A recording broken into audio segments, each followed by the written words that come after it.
College functions like this has become one of my main jobs nowadays.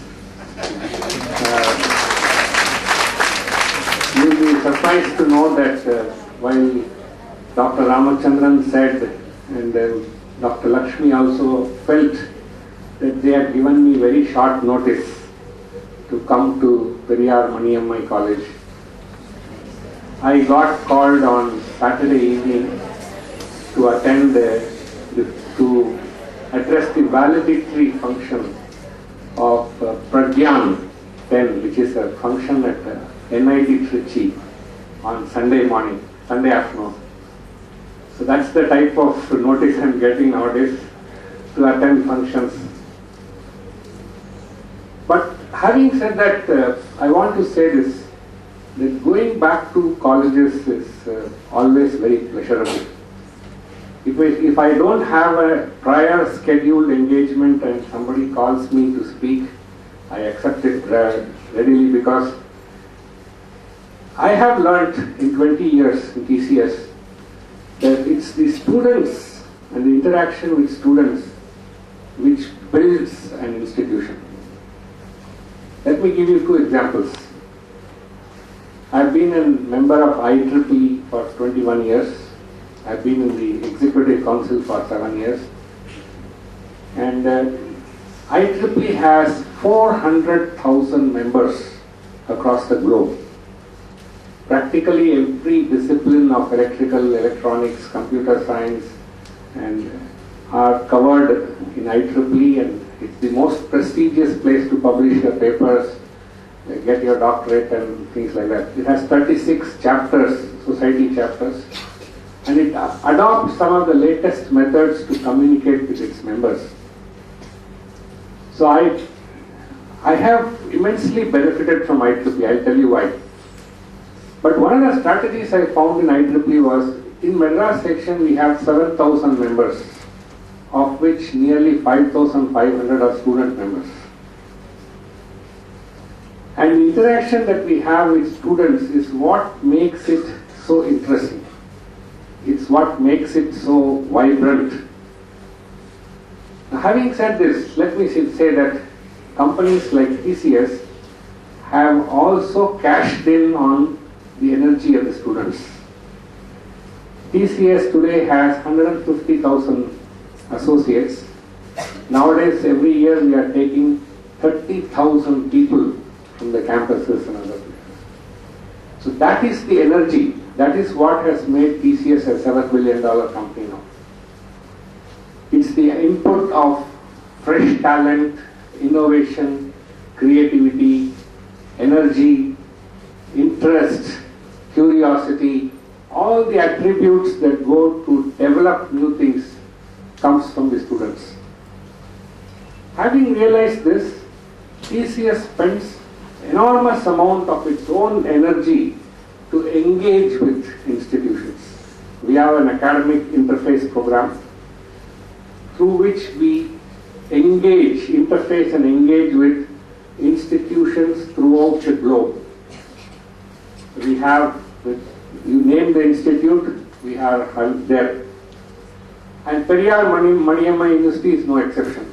We would like to have greater and greater engagement with you, understand how we could work with you, understand what kind of interests you have, what can you bring, and so on and so forth.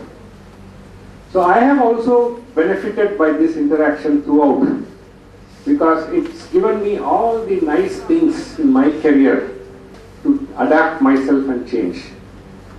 So let me explain this, what I mean by this. IEEE publishes a magazine called Spectrum. How many of you have seen this magazine, Spectrum? Nobody. The January issue of Spectrum makes an assessment of what are the technologies which are in and what are the technologies which are out. If you read the January issue of Spectrum, you will come to know across the length and breadth of all technologies, what are the new products, what is happening, etc. I have been seeing it for 20 years. That is where I realized when I was working in the US for a retailer that they were developing RFID tags and RFID solutions to automate the process of reading the data that is coming in barcode. So then naturally when I came back to India, there was nobody in TCS who knew that RFID is a technology which has potential. So I was the first guy to enter there. So by the time they realized that this is a big technology, I had already got into that technology. Okay. So that's the beauty of being associated with professional associations and having an awareness of what is going on. Okay. To add to my own schedule of busy meetings with the students, last Sunday I was invited to speak at a very big 600 small children from 7th, 8th and 9th class of corporation schools in Chennai called Eureka. It was a program run by TCS. And I asked the first question. I had one Dr. Vasanti Devi, who was sitting with me in the dais. So I asked a question in the audience. How many of you read the daily newspaper? Can I see a raise of hands here, please? How many of you read today's newspaper, or have read today's newspaper, or read newspapers?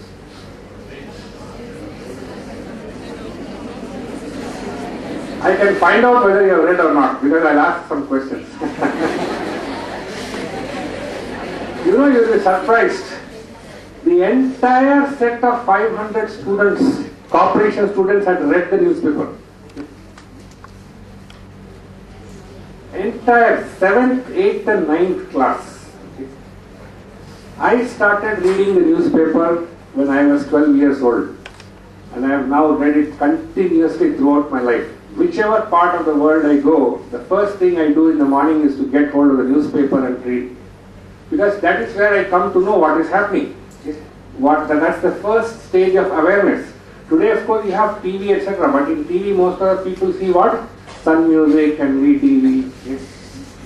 They don't see NDTV, they don't see BBC, they don't see CNN, they don't see Discovery.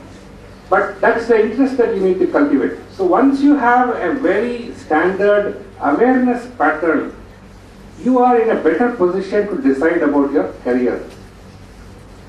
So let me tell you, when you leave this school, you leave the college, there is no one to tell you what is the new thing, what are the new technologies, which has got promise, etc., etc. The only way you can come to know about it is watching programs like BBC Click or something, and being part of a professional association like IEEE, where we tell you, where we show you what is going on, what is new, what is how things happening, etc. And then you can decide that how do you switch. Now, because of recession, RFID was having a dull time. People were not willing to make project investments in new technologies. So what I did was, I realized the next big thing. That's what I'm working now. I'm now working on next generation enterprise solutions. Dr. Ramachandran was talking about ERP, but I want to tell you that ERP is useful only for functions. It is not useful for projects, for students. So imagine that we provide a portal for you where you, by logging into the portal, you can study. I give you all the tools to study logging into the portal from wherever you are, whether you are in your hostel room or you are in your house or in your college, wherever you are. The reason I am saying this is the key technology here is called content management systems. We are working with some open source content management tools. You might be aware, like Joomla, Drupal, Lemia, Lightfray, Alfresco, and such things. So we have experimented with many of these, and we have found that some of these are extremely useful for you to